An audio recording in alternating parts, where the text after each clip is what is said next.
All right, we're going live. It's about time to get started, 5 o'clock where I am. Let me just make sure that everything's good to go on my end. Thank you to everybody for being here.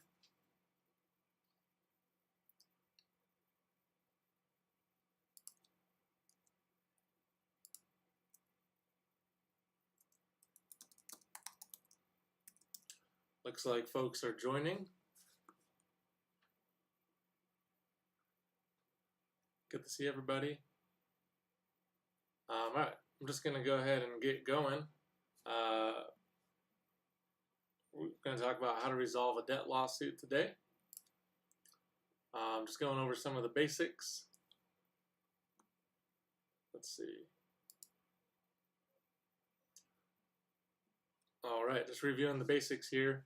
How to resolve a debt lawsuit.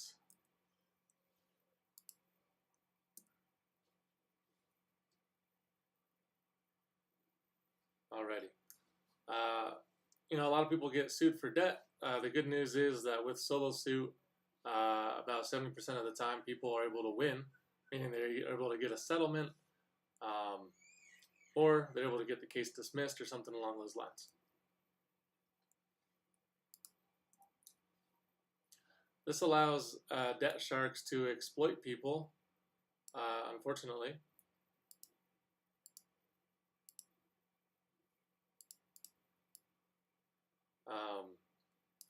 So, taking a real life example, let's say somebody gets sued for $1,000 debt. They want to respond, but they aren't able to do so on their own. They try doing it on their own, but they find out it's super complicated to file a document in court. So then, they miss their deadline, and then practically overnight, $1,000 debt balloons into $3,600 judgment, and that's not great. But SoloSuit, we can help you out by helping you answer the lawsuit by filing an answer document in court. It can also help you compel arbitration with a motion to compel arbitration document. It can also help you settle your debt with SoloSettle. All right, those are some of the basics. We got a couple people here. I think I'd like to just dive into questions that people might have. So let me take a look. If you have a question, just go ahead and put it into the chat. We got a couple people on here. Probably have some questions, so just ask a question about your case, and we'll see what we can do to answer it.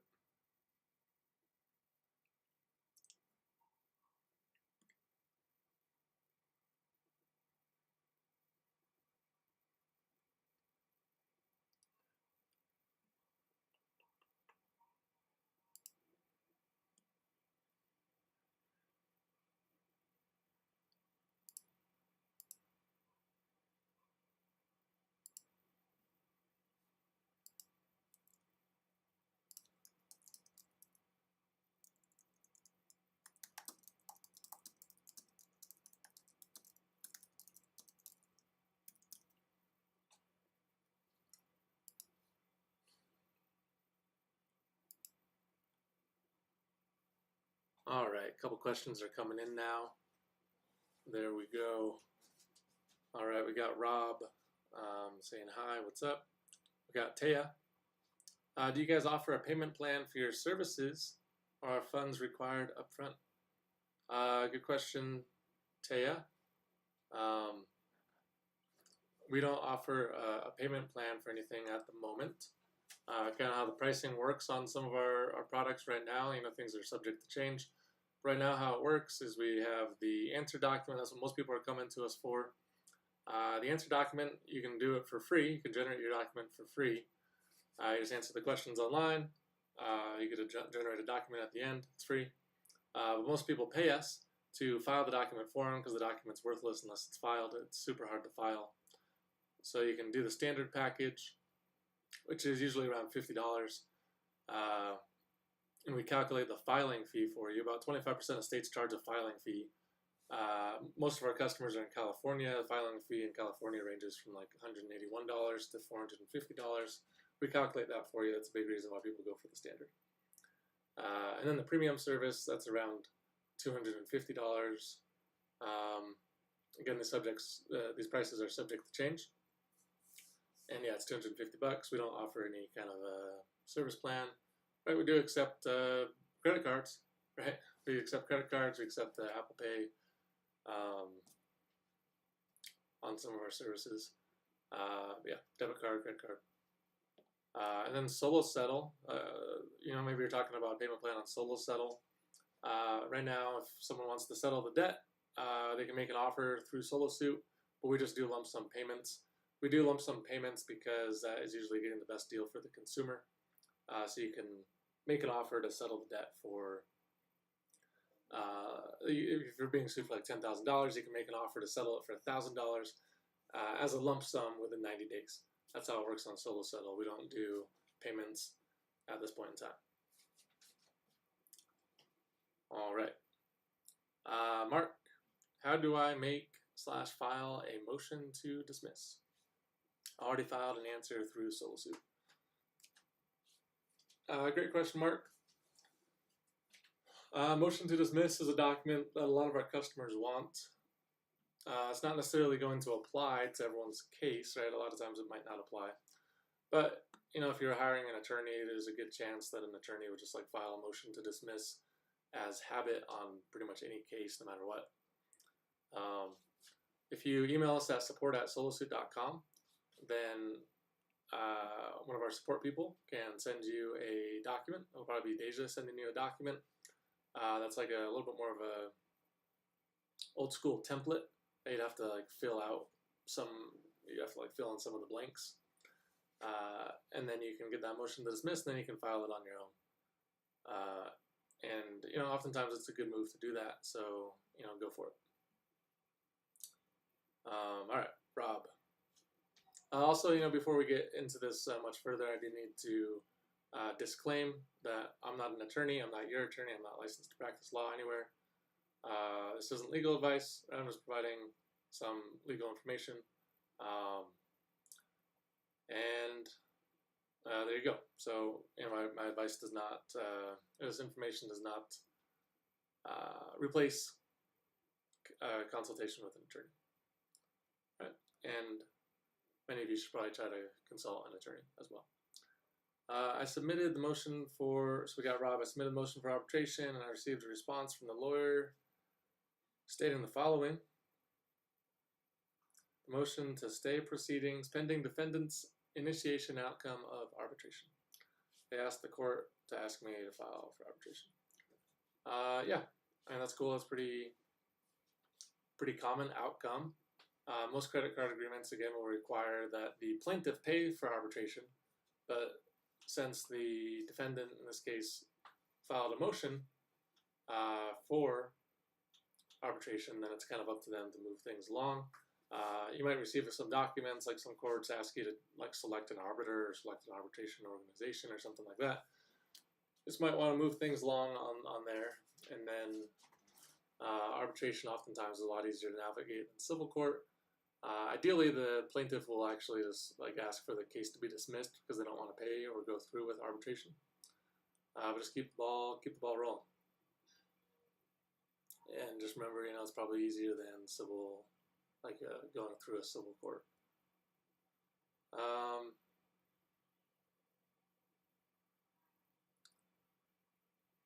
right. Any other questions coming up? If there aren't any other questions, I think we could call it a night. Just a short little webinar tonight, it looks like.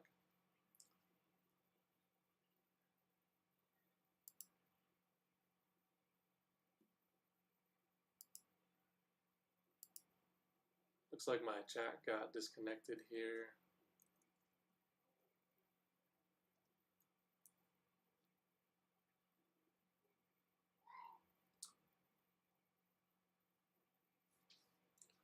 All right. Follow-up question here from Rob. If I don't move the arbitration along, will it go back to the court, or should I wait for the plaintiff to make a move? Fair question, Rob. I'm not sure about the answer on that one. It's a pretty nuanced question. Depends on the states. Depends on the state that you're in. Depends on a lot of situations. I think that in most of the time, if a party in court doesn't do something that the court has like requested them to do, then the court might like rescind the motion, or they might cancel whatever that action is. So yeah, I'd say there probably is a risk that it might go back into regular court if you don't continue moving the ball forward on arbitration. But again, you want to look into that more yourself. Elizabeth, when can I expect a response from my answer to the summons?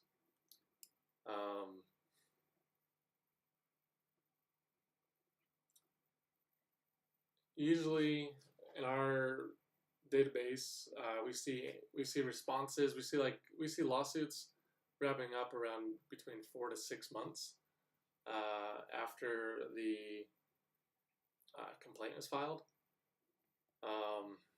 Usually I tell people they can't expect like a next move from the collector within about a month, but really the range is really broad, right? I mean, they might not respond to the answer for several years in actuality. Sometimes the court, if they don't respond, if the plaintiff doesn't keep things moving forward, the court might dismiss the case for lack of prosecution, but might not. Some collectors we've spoken to have told us that they have the practice of filing a complaint, and then if they receive an answer back, then they won't do anything on the case for as long as possible, hoping that the defendant moves in that period of time, and then they can send the next document to the old address for the defendant, hoping that the defendant moved and they won't receive the next document, and then they'll default and lose their case. So it just kind of varies, and that's why in most situations, it's a good move for a consumer to offer to settle the debt, right? You can make a settlement offer using SoloSettle. That usually, if it does settle, it usually provides like the cleanest wrap up for the case and keeps things moving along, right? If you make a proactive offer to settle. All right. Hannah, for a motion to dismiss, I think we might just have a template for motion to dismiss on our drive. That's like standard across all states. You might want to check that one out. Yeah, so Elizabeth, what do I do next after filing the answer? Yeah, most people want to go over to SoloSettle, so solosuit.com/SoloSettle, and then they want to make an offer to settle the lawsuit. Carlos, how long does it take for you to generate documents? It doesn't take us any time to generate documents. It takes us a few milliseconds because the computer program is doing it for us. For you, for the user, an answer document usually takes about 15 minutes or so. We ask you a few questions, you give us some answers, we generate the document for you. And then other documents are shorter. Everything else is shorter than the answer, right? So you might do like motion to compel arbitration, debt validation letter. Those are more like 5 minutes or less even.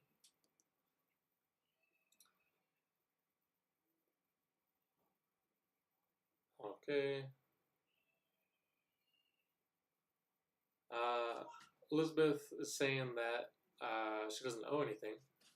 Yeah, in that kind of case, so let's say plenty of our customers legitimately don't owe the debt, right? So you're not alone in that situation. According to the Consumer Financial Protection Bureau, about 50% of the time, people say they're being sued for debt they don't owe, right? So quite a few people are sued for money they say they don't owe, and that they probably legitimately don't owe. If that's the case, then yeah, you file an answer. If you want to get more serious about it, you can file a motion to dismiss, requesting that the judge dismiss the lawsuit and basically declare you the winner because you don't owe the debt and because the plaintiff can't prove that you do owe the debt. So that's a good move. You can file for arbitration, possibly. You just want to keep tabs on the docket. If there is a hearing or a trial that comes up on your docket, then you want to make sure that you show up at that. Just make it really clear that you don't owe the debt, right? Bring any records you have available. Prepare yourself. Your main line of argument is saying the plaintiff has to prove that I owe the debt. They can't prove that I owe the debt because I don't owe it. Therefore, I should win the lawsuit. So that's the general idea there. To do your docket, SoloSuit has some great blog posts that have the links to search your case online and find your case on your court's website. So if you search like case search Florida SoloSuit on Google, then that'll take you to one of our blog posts. You can click that, and then you can click the link in the post. That'll take you to the appropriate like Florida website, and where you can search your case number and then find the docket. The docket is basically just the schedule and like the history of the case, has the documents on it, has upcoming events sometimes on it, etc. And you want to look at that because sometimes you might not get the documents in the mail. Sometimes they might not actually send them to you. Sometimes you might move or something. Sometimes you might miss them. Sometimes your son might accept them and then throw them out, something like that. Okay. Let's see, what other questions have we got here?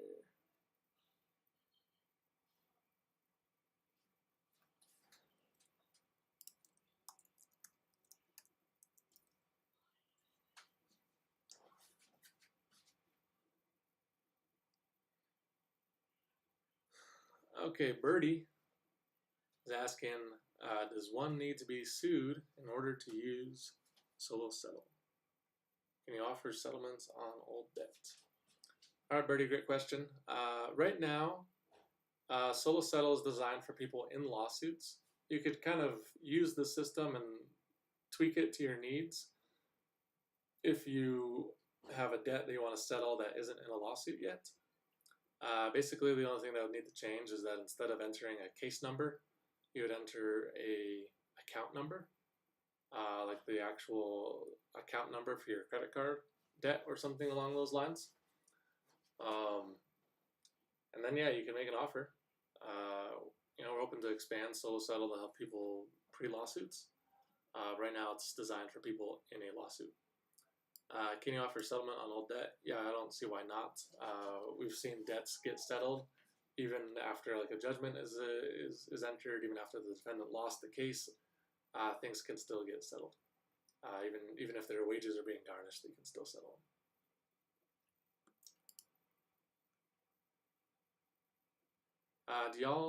Carlos here, do y'all help with settlement as well once an answer is received?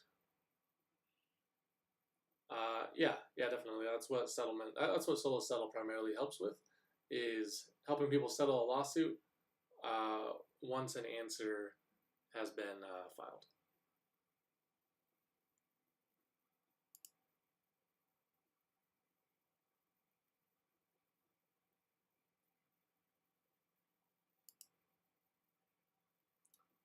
All right.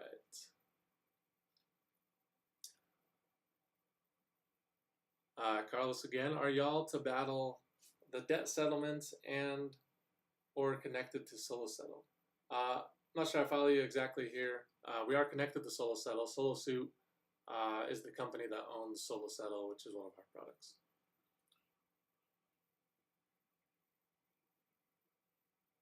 We got a question from T.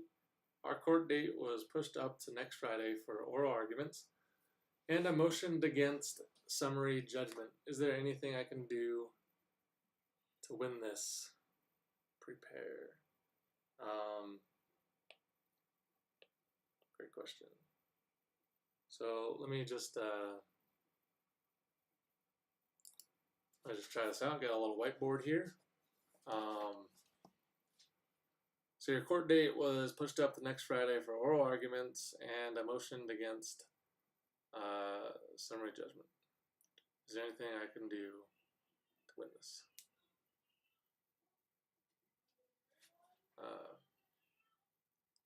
Yeah, so I mean, basically, what you're saying is that you have a hearing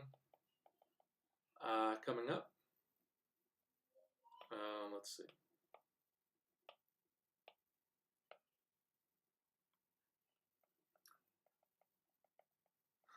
yeah, so you have a hearing. Basically, like the main thing that people want to do in a hearing is say the collector can't prove it, right?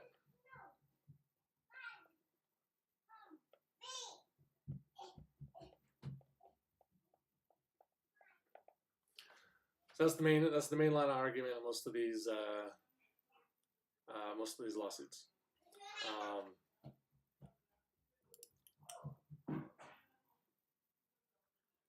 Yeah, just saying the collector can't prove it, right? Because the legal idea here is that the burden of proof is on the collector, right? So it's up to the collector to prove that you owe the debt. It's not your job to prove that you don't owe the debt. They have to prove that you do owe the debt.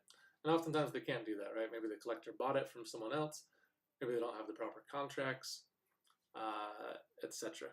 And so that's the path to winning in most cases. Motioning for summary judgment, that's a great move to begin with, right? A motion for summary judgment is just a document that you send into the court. It asks the judge to rule in your favor because the other side doesn't have a case.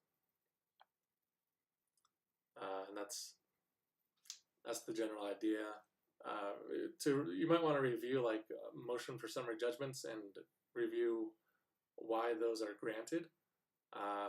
You usually have to make like a pretty good job of saying that the plaintiff just doesn't have like a lawsuit against you at all, like they might not have standing, like they're suing the wrong person, something along those lines.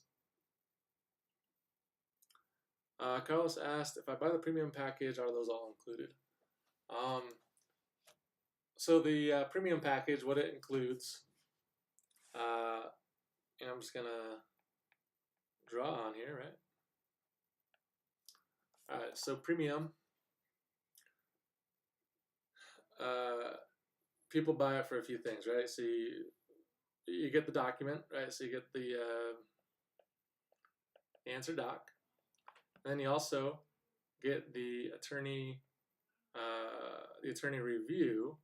That's what most people are buying the premium for, right? So have an attorney review the document, basically make sure that like you enter all the information right, make sure that you aren't admitting something that you should be denying.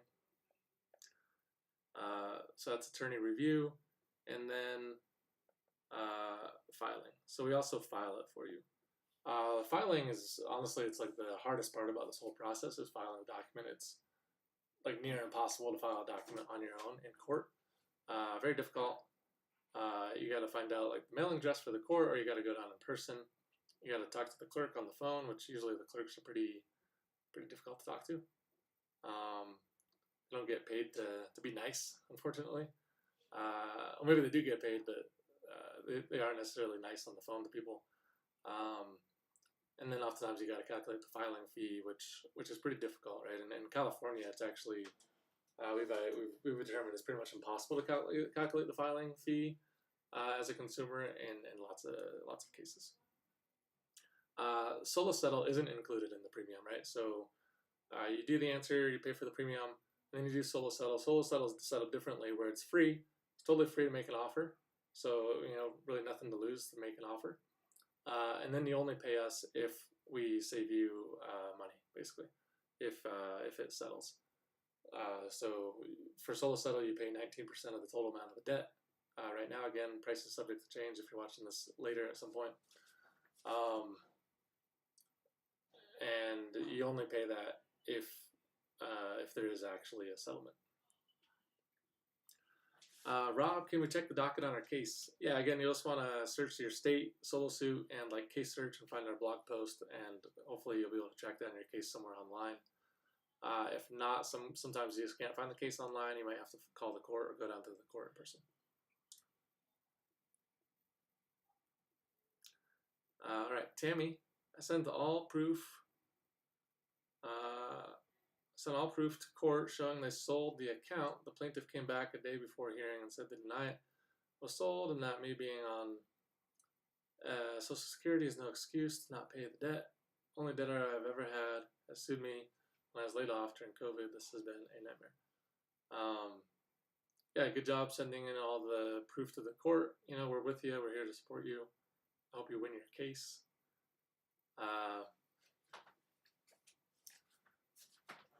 you send in all the proof. I guess I'm not sure what that means, right? Usually you don't show any proof to a court until there's actually a hearing, right? So just an idea here, like the answer,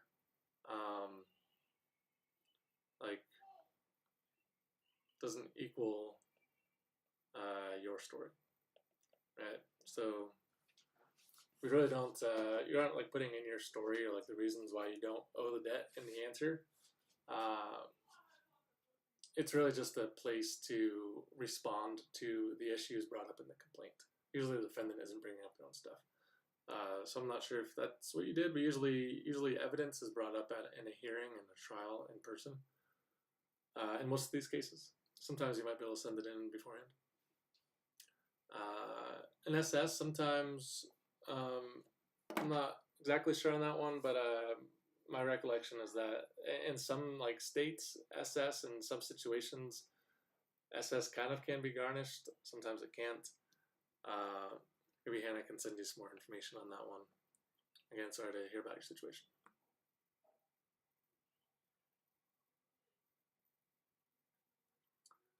Carlos, filing fee for New Mexico. I'm not sure. I'm not sure offhand. I think that there are no filing fees in New Mexico.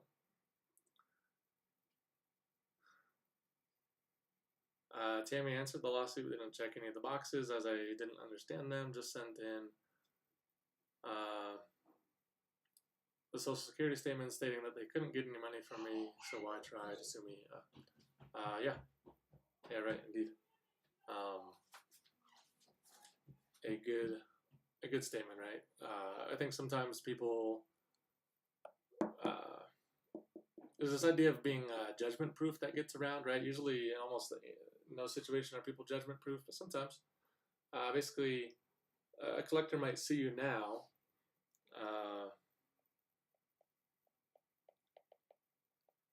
Just writing this down, right? So judgment proof. Usually,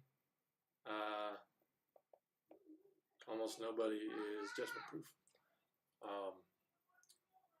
So a collector might sue you now, even if you don't have any money right now, because once they get a judgment against you, the judgment is most of the time is like infinitely renewable. Right? Statute of limitations or the expiration of the judgment might be in like 10 years, but most states, debtor can then renew the judgment after the 10 years is up, or when the 10 years is up, they can renew it for another 10 years, kind of indefinitely, so that if you make money or have any property at any point in the future, they'll be able to collect on that. So that puts people in a tight spot. All right, got a thank you from T. There's no document. Elizabeth said there's no documents on her case currently. Tammy said I sent the collection letters that I received. Sent it all in today, and the Zoom hearing is tomorrow. Okay. Well, main thing, Tammy. Honestly, I'm surprised by how many people don't show up to the hearing. Right? We have people who like say they're going to show up to the hearing and they don't. I just definitely want to make sure you don't miss that hearing for any reason. Like people do lose like straight up because they don't show up at hearings sometimes. So you just want to make sure that you get on that Zoom. Make sure your computer is like plugged in. Make sure your battery's not going to die. Make sure your internet connection's good. Make sure you show up. I think I was talking to one customer, sadly. I was going to a hearing, but she got a police ticket. She got a speeding ticket on the way to the hearing, and she missed her hearing. So that's too bad. All right. Let's see if there aren't any other questions.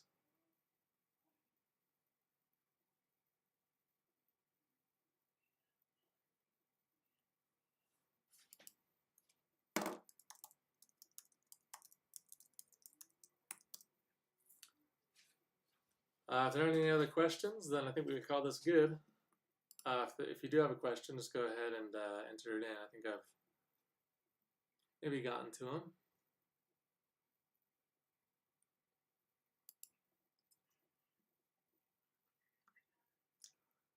We got one more question, I think from Elizabeth. Do I file an affidavit with a motion to dismiss?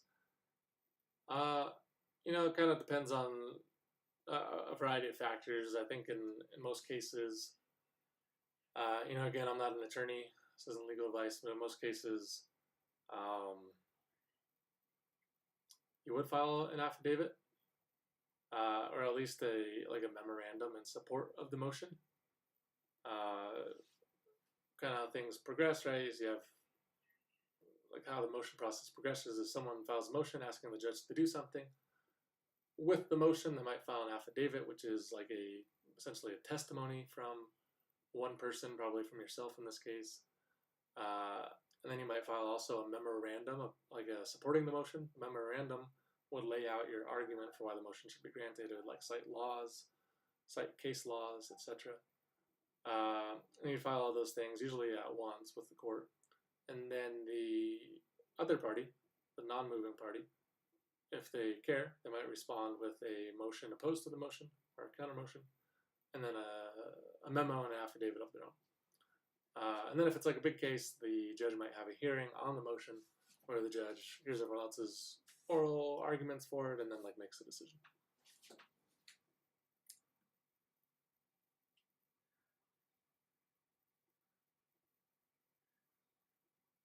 All right, thank you all. We got one last question here from Mark. How do I file a countersuit for time and money lost from time spent in court at hearings and on lawyers? Yeah, that'd be pretty sweet. Usually, in most situations, you got to file a suit, usually called a counterclaim, around the same time that an answer is filed. If you get too far into the case, then you usually lose your right to file a counterclaim. But maybe in some situations you can, even still, you could still probably try filing a new lawsuit if you wanted to, or you can try filing it. And then the new lawsuit might be dismissed at some point in time. There's a website called Sue the Collector, that helps people out. We don't necessarily have a relationship with them, but they do help people sue the collector. Usually what you're looking for is an FDCPA counterclaim is what you're looking for. So you can sue a collector for $1,000 for every violation of the FDCPA. You can also try suing them for bringing a frivolous lawsuit. If they're suing the wrong person, you could try suing them for bringing a frivolous lawsuit, something like that. You might be able to win money from there. All right. Good to see everybody. Thanks for showing up. Glad you're here. I think we're going to call that a wrap for tonight. Again, I hope you all win your case. And again, I'm not an attorney. This isn't legal advice. You might want to consult with an attorney as well. And good to see everybody. Sincerely hope you win your case.